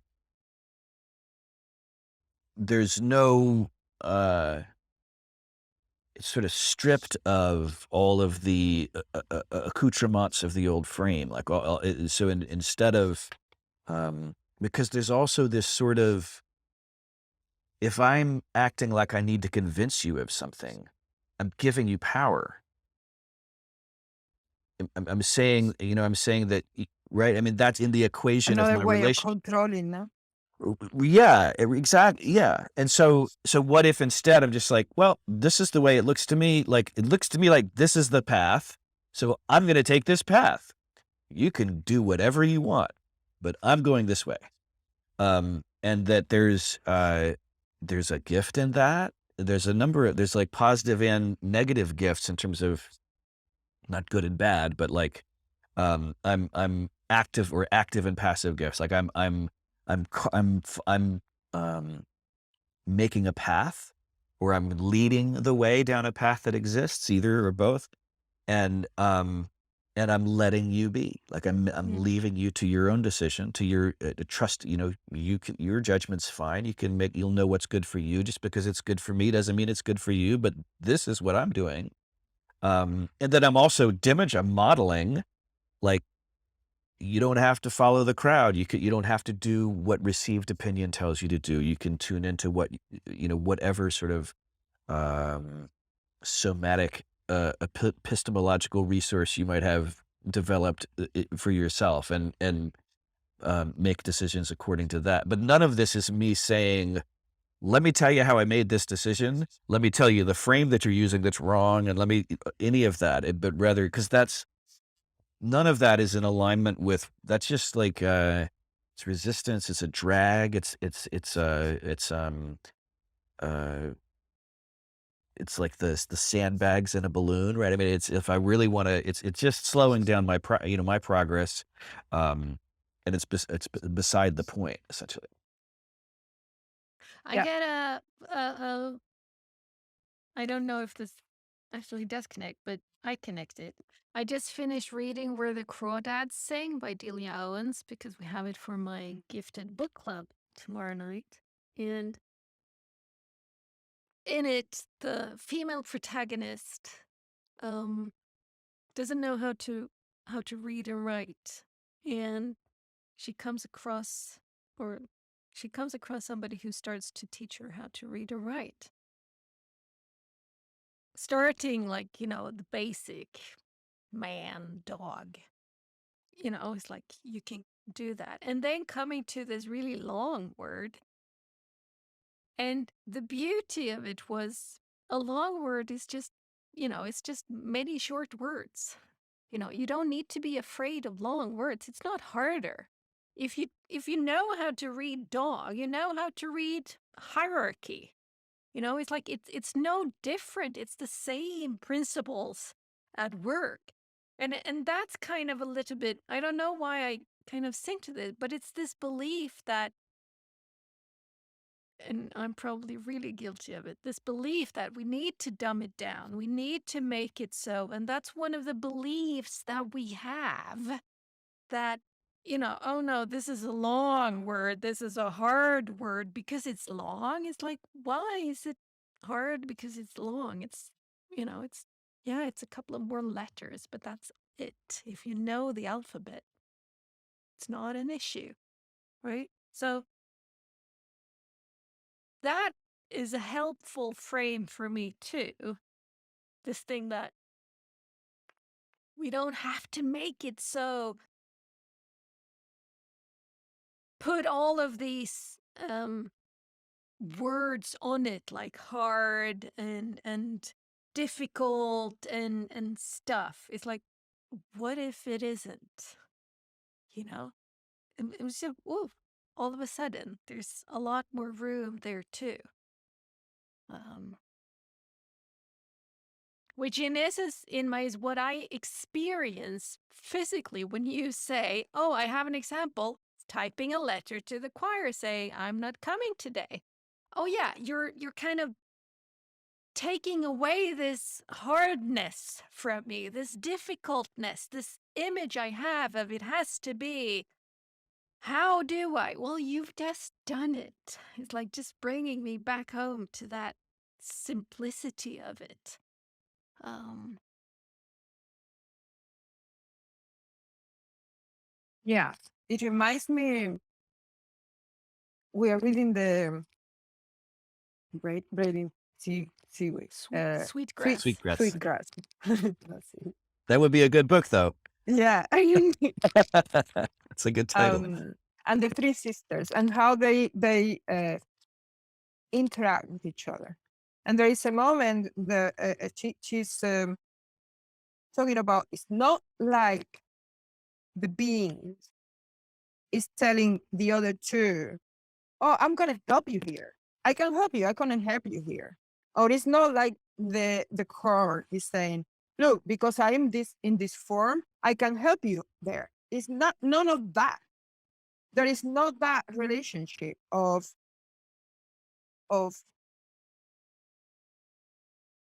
telling Of telling the others, of telling precisely. the other. The relationship Precisely. is, I'm doing my job. And I'm doing my job, and I'm doing my job. And it happened probably because evolution got us here much before men were talking about how to do things, men and women. It happened that three of us together, we make a hell of a community, Team, yeah. a hell of a team. So, and the three of them has different gifts, and the three of them use their gifts. It's the only thing they do. They use their gifts, right? So bringing that to us. When you were saying, Matthew, I don't have to tell you, follow me through this path. I just going to do my path here. I'm going to walk it through. And you can follow or whatever you want. There is a part of that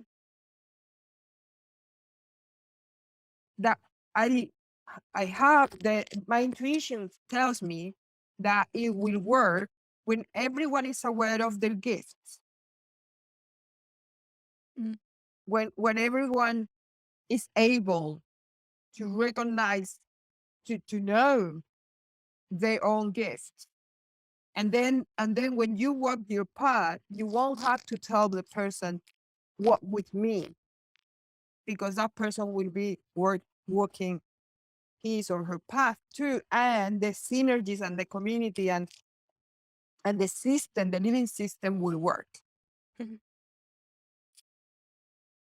But meanwhile, I don't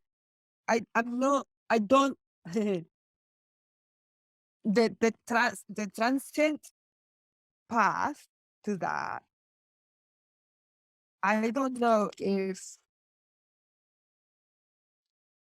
because my body tells me don't preach. I more than that. I I had a, I I have a son, right?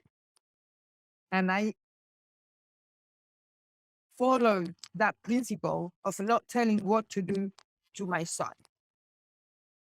When he was since he was born,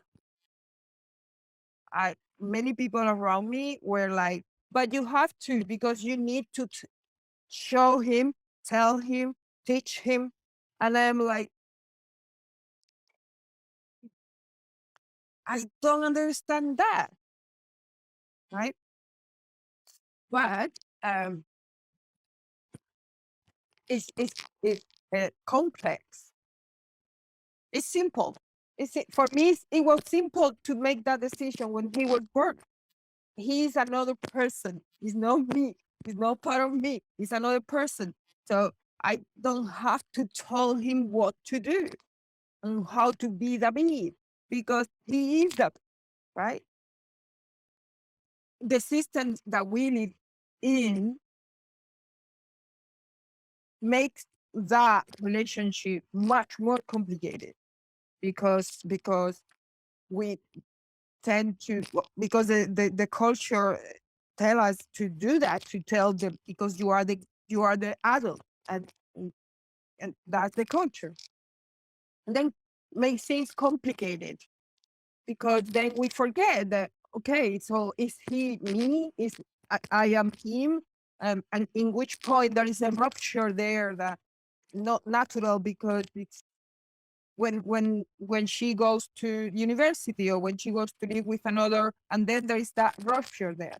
Well, is that natural? We don't know that, because we are complicating things that are more simple. And at the same time, there is a complexity in that simple thing that has to do with how difficult it is to say thank you every time you take breath. Mm. That's the complexity of the awareness of the doing it, of the doing your gift. That's the complexity in it. Once you realize that, and that is the complexity is part of it, it's simple, I think. Yeah, I think, I'm Intuition thinking, is, I'm talking from intuition. I'm not, Mhm. right. Well, I mean, I think that's key, actually. Um, that intuition is what leads Atlantis and the email to the choir people, right? I mean, right? So and that also it's key, because what keeps coming up for me is that through the way people are taught, told to parent, what we all learn in publics, in sort of the Western schooling system, is that there is one right way, and we're going to show you what it is, and you're going to do it Mm. because it's your job to comply. And this is consonant with the top-down hierarchical structures of Western culture, and it is antithetical to the bottom-up distributed way of being together that nature shows us in every setting, whether it's an individual organism or an ecosystem or the biosphere. And um, because if there's only one right, if we pretend or we believe, that's probably a kinder way of saying it. If we believe that there is one right way of doing anything, and then we make everyone do it that way, well, we're either right or we're wrong. And things are either going to go perfectly or all the way to hell. And if instead we allow everyone to we support everyone in learning to rely on their own intuition, then we have 8 billion different ways of doing everything, which changes the stats for the outcome, the probability of the situation very, very, so that we have, instead of like, let's just go, like, reductive materialism is the way to go. Let's just go that way. Let's put everything on red, and it's like, well, all right. So do we really want to place that bet? Where has placing that bet brought us? And what if instead, we've talked about this before, I think, in terms of, I don't know if it was on this podcast or not, but referring to a Buddhist by the road episode, Buddhas by the roadside episode, easy for me to say. We're talking about making decisions on a national level versus allowing cities to make decisions for what works for them. And that's the big, like, that's still within a top-down structure, but it's moving towards a distributed decision-making process. And it changes. So if Sweden choose, if on the national level there's one top-down decision for this is your response to a crisis, then you either get it right or you get it wrong. Everybody goes down together. Or if Malmo and Stockholm and every city makes their own decision, then there are that many chances for getting it right. And it's it's not, nothing's ever one size fits all. Right. And so that's just the reality of it. And if we behave in a way that's in alignment with that, what's real, which is that no one size fits all, then we're like much more likely to have favorable outcomes.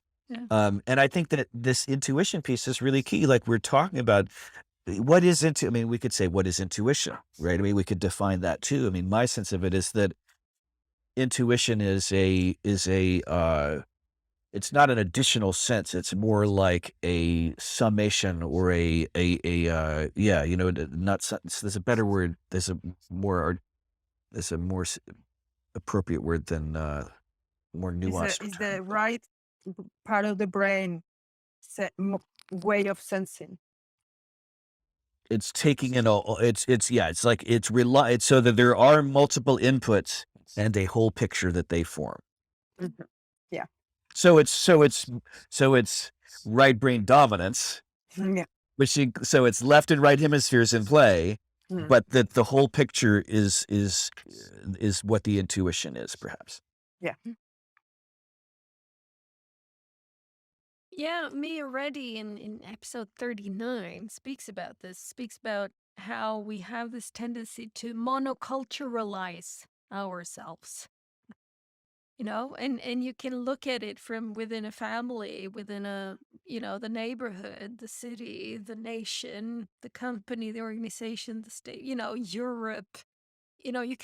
We do kind of tend to go down that route because maybe it plays into the belief of control. It feels like it goes very much hand in hand with that aspect of the way that if I perceive the world as something that I can control, just having one set of rules makes it so much easier, right? If everybody does the same thing, much easier to control.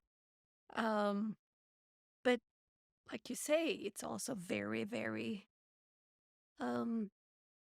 fragile. It's fragile. Mm. Yeah. Having the 8 billion intuitions be around is like, oh, now we're talking anti-fragile. It's like, because there's going to be a few among those who gets it right in the sense that, okay, this is what in this situation actually gives the most benefits. That's what right is, right? And we learn. Yeah, like the mycelium. Spread, see, 10. How. Yeah. Oh, okay. Here is the best way. Yes. Mhm. Yeah. Yeah. Yeah, I think what I'm trying to see it as there is no bad guys, right? There is something that started and have evolved here or has evolved here in the sense of giving away your, okay, I'm gonna use the word, your control, your responsibility, my responsibility of breathing, my responsibility of if I move this hand, I'm moving the earth too, and I'm aware of it. I can control that. My hand, I control my hand. So giving away those two, responsibility and control, in order to make my life easier, I don't have to think about it. I don't have to be aware of my breathing. I can use my mind to produce more for the system, for the culture to grow in that sense. But I give it to you because then I don't have to think. I don't have to, not to think, but to exercise my awareness. And then that grows and grew and grew and grew and grew and grew with more. I'm not trying to be simplistic here. With more things going on in the system, of course. Uh, we have gone here. We have got here from there. So the way is the other way around. Let's take the control and responsibility of me. And be aware of breathing, and be aware of I'm moving the hand, and be aware how my decision of writing this email to the chorus, how it makes me feel. Be aware of that and listening and to that intuition, to that, and see what wants to emerge from there. I keep thinking about fear, Mm. right? And so these three things together: fear, demonstration, and trauma, and co-regulation fitting in with that, and intuition as well. But why are we, why do I want to cede my responsibility, like surrender my responsibility with my freedom and say, like, tell me what to do. Like, I'm trusting you. I trust you know what's right. You tell me what to do, which is how people choose to participate in a top-down system. Yeah. It's essentially voluntary domestication. Mm. It's like or maybe it's not. I mean, maybe voluntary is not an appropriate word, but it's about domestication. Yeah. And so why would that be appealing? If I was not afraid, would that be appealing? Hmm. And my sense is that fear is what drives that decision. Okay. And so that is most likely, from my perspective, coming out of trauma. And so it's inherited and it's lived as well. And so I'm inheriting intergenerational, transgenerational trauma, and I'm also being traumatized in my own organism during my life. And that then is also a lot of it probably an indirect receiving or inheriting of trauma as well, because if I'm being traumatized, it may well be from the actions of someone else who is acting on the basis of their trauma, right? So that, and the Yes. demonstration, because in my work in healing from trauma, what I've become aware of is that part of that has been about developing a relationship with my nervous system. And with my body, but specifically with the nervous system. And that the way that I can tell my nervous system that everything's fine now, I'm all grown up. But my nervous system doesn't speak English. Mhm. And it doesn't respond to anything coming from my prefrontal cortex. That's got nothing to this is the deep, ancient part of the brain. This is brainstem stuff. And so how does the nervous system know that everything's okay? On the basis of what it's sensing.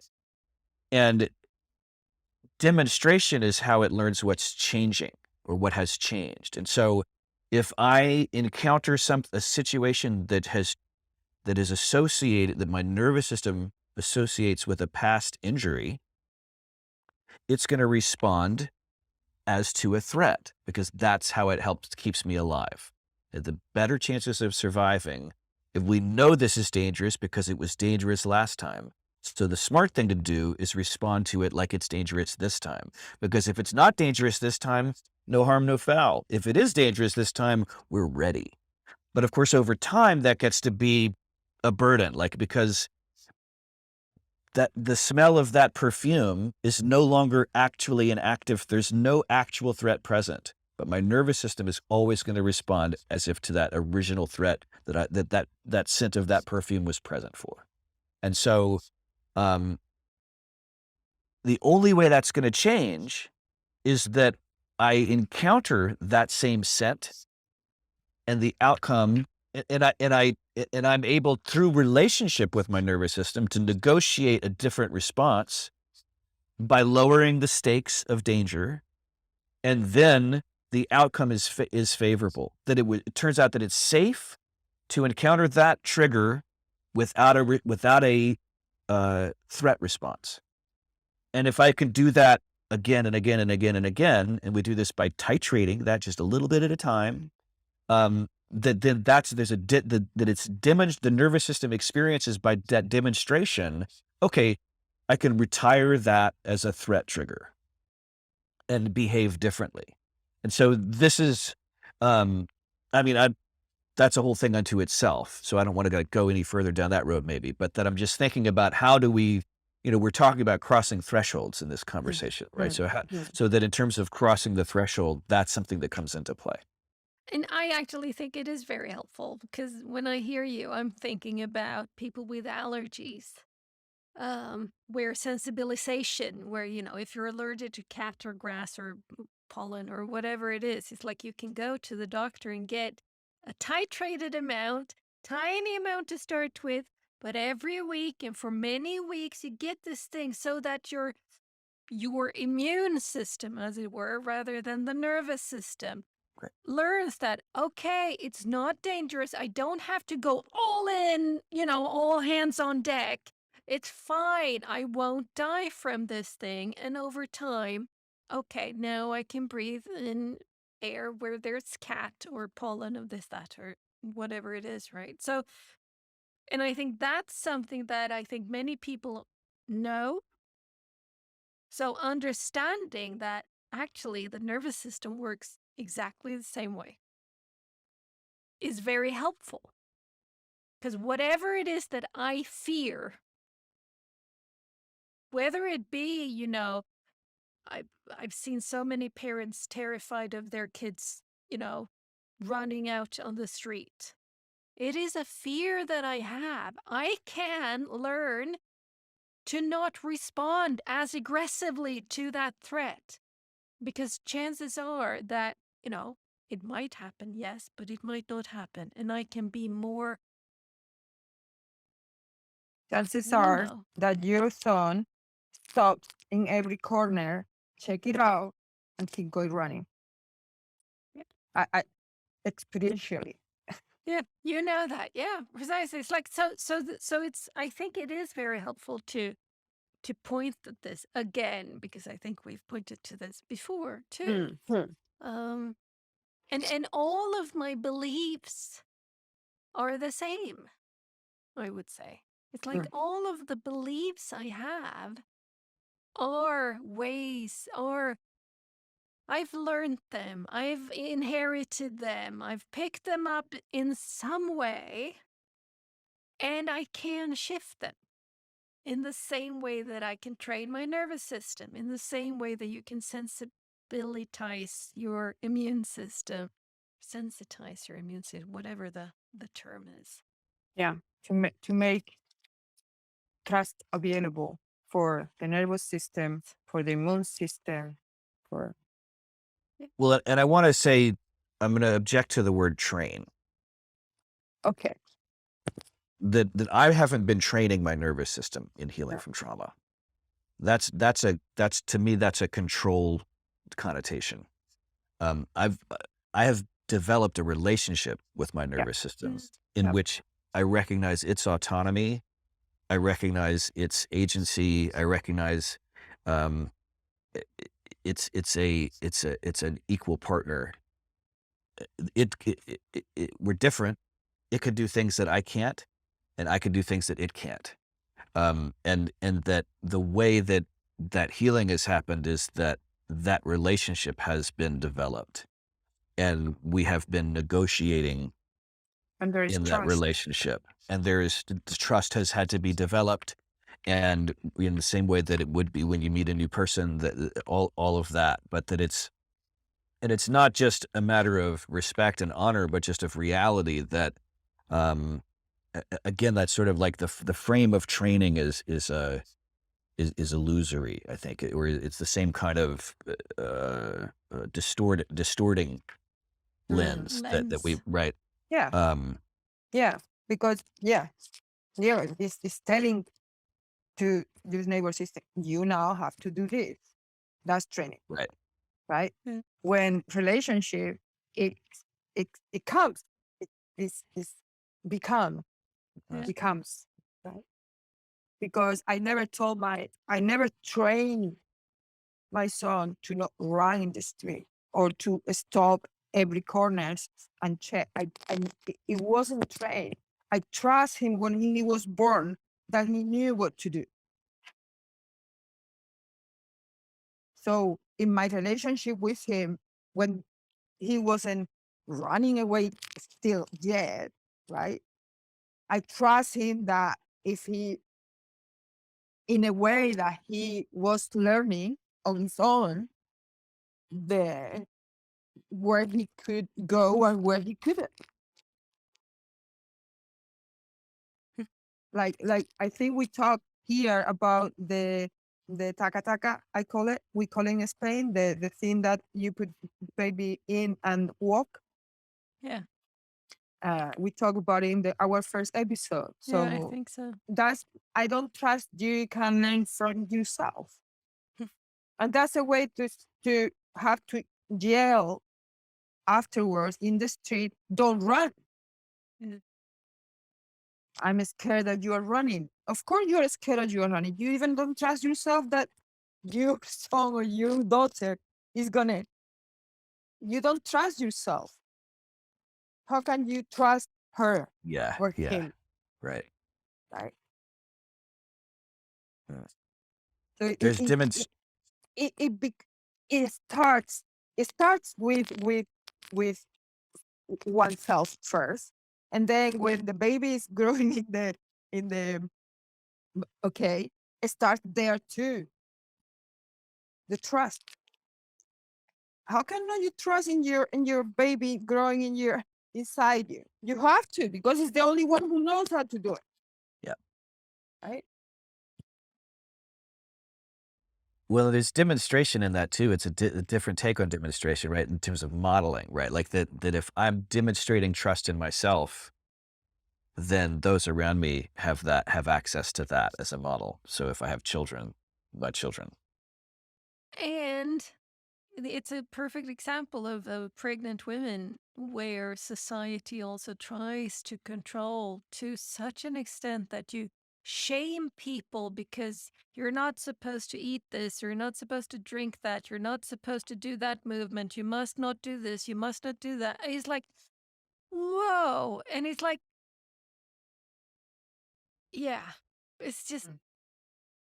yeah, but again, we are that is a way of really training us into this learned helplessness that I think we see everywhere, right? We are not helped to trust ourselves because the people who are supposed to help us don't trust themselves because the people who we're supposed to trust show them didn't trust themselves. And it's like somewhere somebody started this we don't trust ourselves business, and Fear. it's just precisely kept on rolling.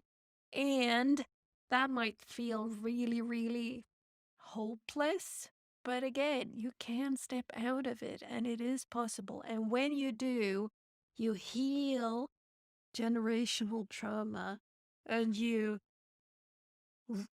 I don't know, remove or reduce coming generational trauma. At least not that aspect will be lesser, because there's a healing that has been done. So it isn't hopeless. Um,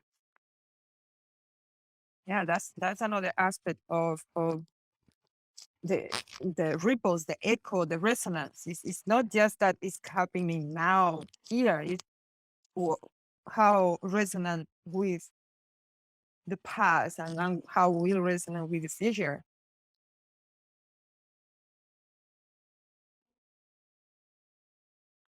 It also makes me think of nurture or nourishment or support as a principle in relationship, Mm. as opposed to which I associate more with this sort of distributed uh, bottom up decision making and interaction and relationship and action taking and all of that, because like all of what you're, I mean, certainly, um, in terms of what you're saying with how the society treats pregnant women, it's not just that like male doctors are telling them that. I imagine that, so there are also women telling other women that, Oh yeah. right? So Oh there yeah. is a horizontal piece, and um, I think what happens if those relationships are about supporting the individual, to which implies trusting them to act on their own intuition and to be, like you're saying, Inma, with the child inside you. They're the only one that knows how to do it. Like, because every mother is the only person that knows how to mother that child. And so what if that is supported through across the culture, as opposed Wow. to, we're going to tell you what to do because we've got 2 letters behind our name or something like that, you know? I mean, I think this comes to me from a context of herbal medicine, where my teacher was, I remember someone asking her, uh, you know, what do you think of these, what are they? It's not fasts or purges. Maybe it's purges, but like the cleanses. This is like, you know, what do you think of the olive Oh oil yeah. cleanse or the this cleanse or the that lemon juice cleanse? I don't know what they all are, but, and she says, well, I mean, you know, it's up to you. Like, first of all, like, it's like, I've got my opinion, but that's me. But that her approach is to nurture and nourish the body using herbs, using food, like maybe even like, let's begin with the food. And if something's really still out of whack, we'll use a tincture or a salve or a tea or something with herbal medicine as opposed to food. Um, but that it's this basic split between, you know, the cleanse is this purging. It's this like, it amounts to violence compared to the nourishment that she's proposing, and that it's like self-flagellation or something. It's like mortification of the flesh. It's like this very sort of Roman Catholic feeling, um, approach to making things right. Like, there's something wrong with you, and we're gonna like strip away what's wrong with you. You know, we're gonna tear that out or something, and we're gonna cleanse you of what's dirty, what's toxic, what's, you know, foul or True. whatever it is, instead of, which also denies the intelligence of the body. If instead we support the body, because the body is the one that knows how to heal itself, which I know that's a crazy idea in the West, but it's a much older idea than the West.